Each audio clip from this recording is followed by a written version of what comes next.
ايه رأيكم بقى في الجمال ده؟ هنعمل النهاردة التورتة الجميلة دي، سهلة وسريعة وطعمها طلع يجنن. لو أول مرة بتشوفوني ما تنسوش تشتركوا في القناة، ولو عجبكم الفيديو لايك وشير. يلا بينا. عندي هنا 4 بيضات بدرجة حرارة الغرفة.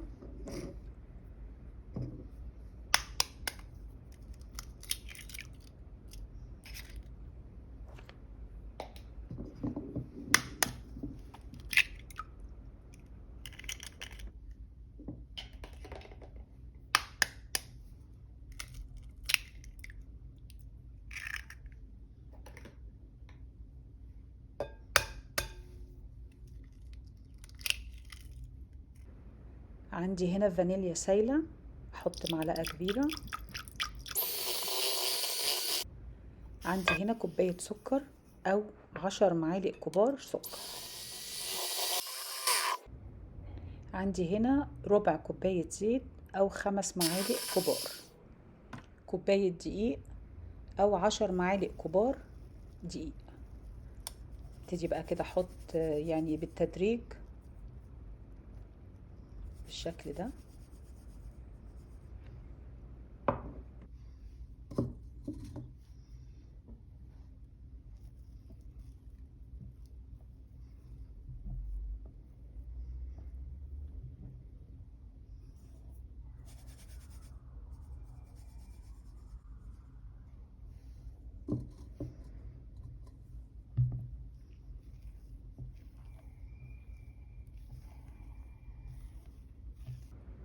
عندي هنا نص كوباية دقيق بما يعادل 5 معالق كبار.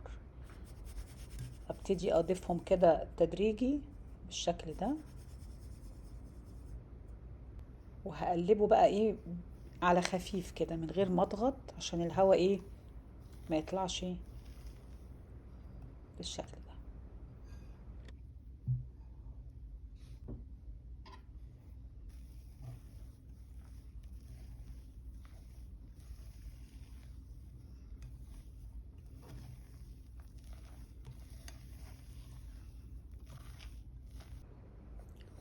وده شكل القالب. هنبطنه كده بورق زبدة، نعمله عالي شوية عشان طبعا لما الكيكة ترتفع ما تلزقش في الأطراف.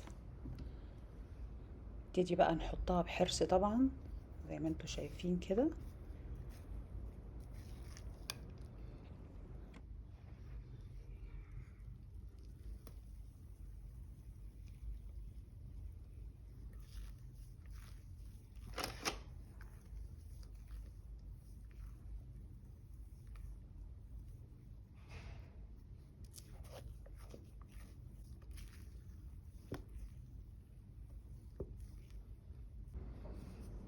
دلوقتي بقى انا عايزة الهواء يطلع منها واسويها، فبعملها بالشكل ده.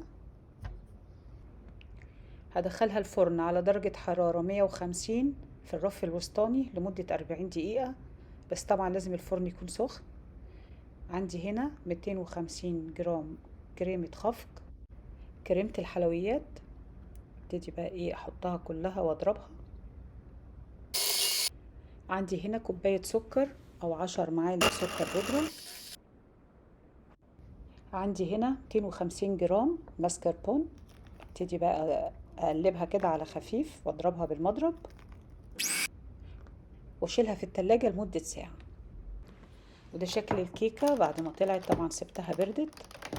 ابتدي بقى ايه اشيل الورق من عليها بالشكل ده.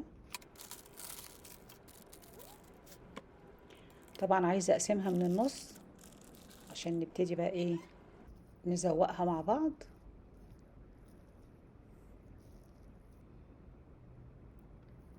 نشيل بقى بحرص كده علشان ايه هنا عندي عصير فواكه، ممكن يعني عصير كومبوت اللي انتوا عايزينه. طبعا الكريمة بعد بقى ما سبتها ساعة في التلاجة. نبتدي بقى نحشي الكيكة بالشكل ده. نحط الكريمة الأول، وبعد الكريمة عندي هنا كومبوت خوخ.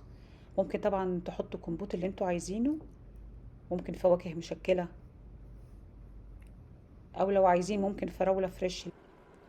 بعد ما حطيت الكمبوت الخوخ، عايزه احط بقى النص اللي انا شيلته، حطيته بالشكل ده. عايزه بقى اغطيه بالكريمه، اغطيها كلها بالكريمه. عندي هنا جوز هند محمص، عايزه احطه في الجوانب.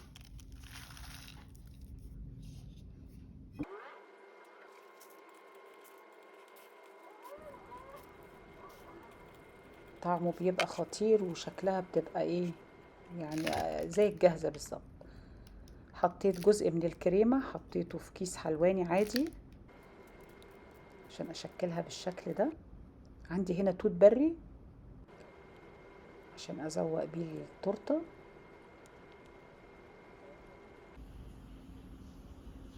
ايه رايكم بقى في الجمال ده؟ طبعا يعني ما خدتش مني وقت خالص، 7 دقايق.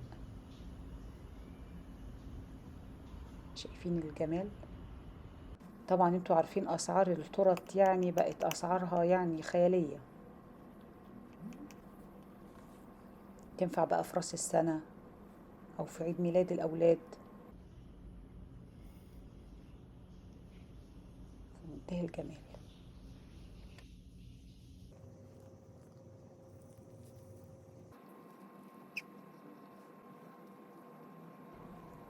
طعمها يجنن، لازم تجربوها. اتمنى بقى تجربوها وان شاء الله تعجبكم، وبالهنا والشفا.